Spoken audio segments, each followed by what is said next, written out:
মানিকগঞ্জ ফিরোজা general হসপিটালে একটা breast ক্যান্সারের রোগী অপারেশন হয়েছে। আল্লাহ রহমতে অপারেশন সাকসেসফুল হয়েছে। ওনাদের বাসা হলো খুলনার দিক থেকে এসে ঢাকাতে ওনারা ডাক্তার দেখাইছে, কিন্তু ঢাকা না করে মানিকগঞ্জ ফিরোজা জেনারেল হসপিটাল, এটা হলো পেশেন্ট।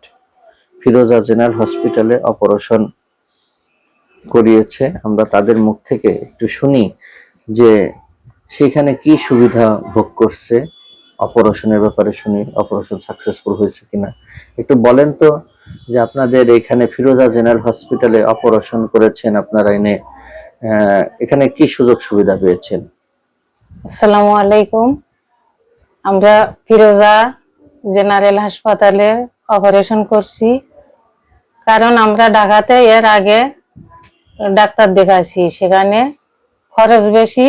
আমরা যেহেতু দিন মজুরি খেটে খাই, ওখানে ব্যয়বহুল, আমরা চিকিৎসা করতে পারি নাই।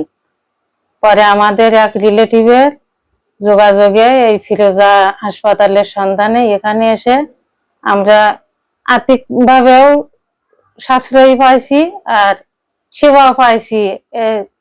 এখানের স্যার সিস্টাররা সবাই আন্তরিকভাবে আমাদের সেবা দিয়েছে এবং কম খরচে আমরা চিকিৎসা করতে পেরেছি।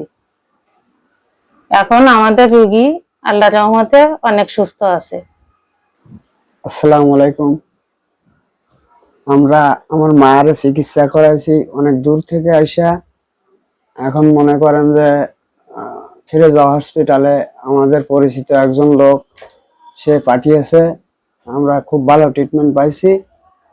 আমার মা এখন অনেক সুস্থ। মানিকগঞ্জ হাসপাতালে এসে অপারেশন হয়েছে, খুব ভালো আছি, সুখী আছি। আপনারা দোয়া করেন আমি যেন সুখী এরকম ভালো থাকি যায়।